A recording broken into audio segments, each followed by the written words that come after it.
Bonjour à tous. Est-ce que vous voyez mon écran? C'est bon? Oui, c'est bon, merci. Ok. Donc, alors, moi, je suis Marie-Pierre Sanchez, INRAE, et je co-anime l'UMT IBIS.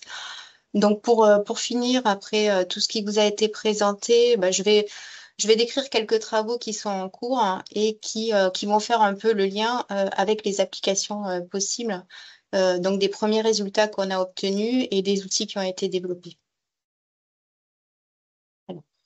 Donc pour rappel, donc dans la thèse de Corentin, donc comme il vous l'a présenté tout à l'heure, on a pu mettre en évidence un déterminisme génétique de la méthylation du sperme avec une héritabilité moyenne des marques de méthylation qui a été estimée à 0,26. Et par ailleurs, donc Corentin a pu identifier les régions et les gènes impliqués dans cette régulation. Donc Valentin vient de vous présenter le développement de la puce d'épigénotypage, donc qui est utilisable sur différents tissus, en particulier le sang, la semence ou les embryons. On a donc alors plus exactement 44 000 marques de méthylation, dont certaines on sait qu'elles sont liées à des phénotypes d'intérêt.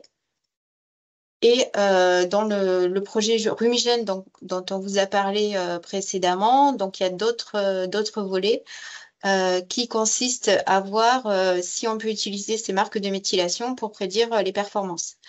Et en particulier, donc avec le dispositif sur les taureaux Holstein qui a été présenté par Corentin, on s'intéresse aux effets de la méthylation de l'ADN du sperme des taureaux sur les performances de leurs filles.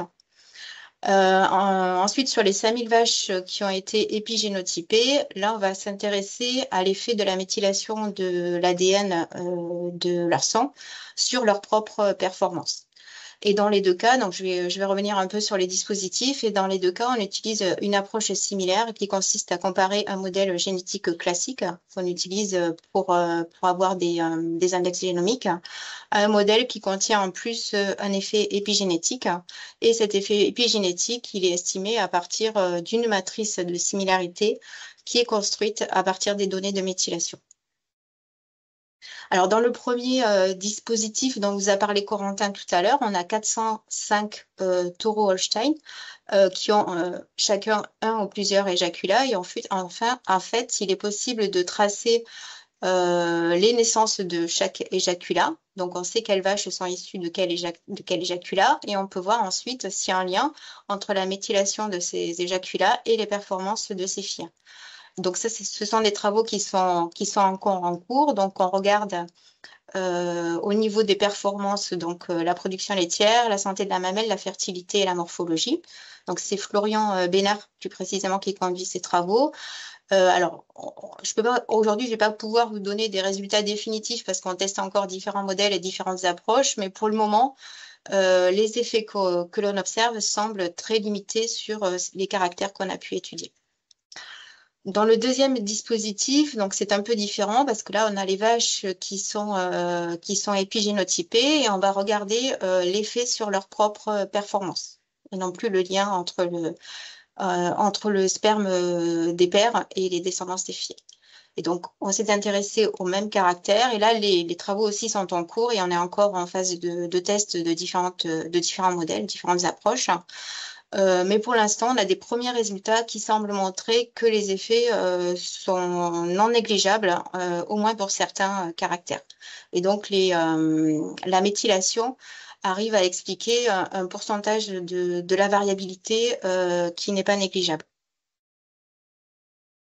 Voilà, donc bon, pour l'instant, j'ai pas de résultats, comme je vous l'ai dit, définitifs et précis à vous présenter parce qu'on est encore en cours d'analyse.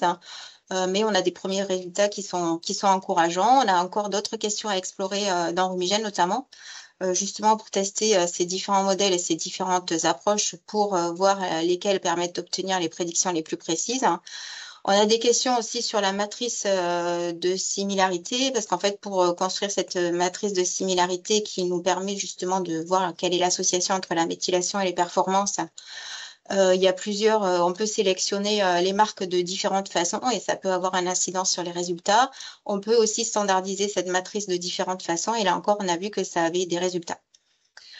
On se pose des questions aussi donc pour tester en fait ces différents modèles. Est-ce qu'il vaut mieux travailler sur des phénotypes corrigés pour les effets d'environnement ou au contraire sur des phénotypes bruts? Donc là aussi, on va tester différentes choses par rapport à ça. La question de la transmissibilité entre générations, comme on en a déjà parlé un petit peu tout à l'heure. Aussi, pour le moment, on ne sait pas à quel âge ou à quel stade il vaut mieux prélever les vaches, en tout cas pour de la prédiction de performance. Donc ça, c'est des choses qu'il va falloir regarder aussi. Et puis, est-ce que la puce peut être utilisée sur d'autres tissus, en particulier sur le cartilage, comme c'est fait actuellement pour la puce de génotypage. Ensuite, on a, en dehors du projet Rumigène, donc on a un autre projet donc, à évoquer un petit peu tout à l'heure, Hélène, en tout cas c'était dans ses diapos, qui est un projet PEPR Adapt, donc qui est financé et qui vient de démarrer. Et là, on a d'autres questions aussi auxquelles on pourra répondre dans ce projet.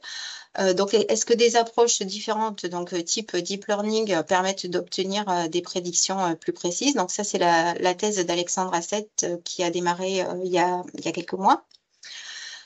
Également, comme on peut le faire à partir des données de génotypage, est-ce qu'il est possible de reconstituer la méthylation de l'ensemble du génome à partir des données EpiChip? C'est-à-dire, est-ce qu'on va réussir à faire de l'imputation de la méthylation comme on le fait pour l'imputation des génotypes?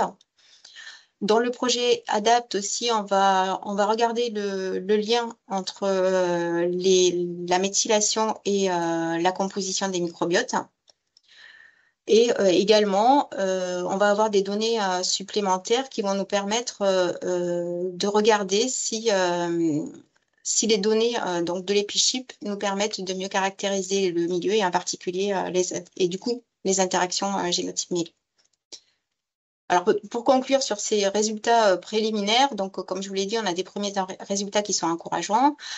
Et donc, on peut imaginer que si l'utilisation de l'EpiChip se développe, intégrer donc cette nouvelle information dans les modèles de prédiction pourra probablement permettre de mieux prédire les performances des vaches.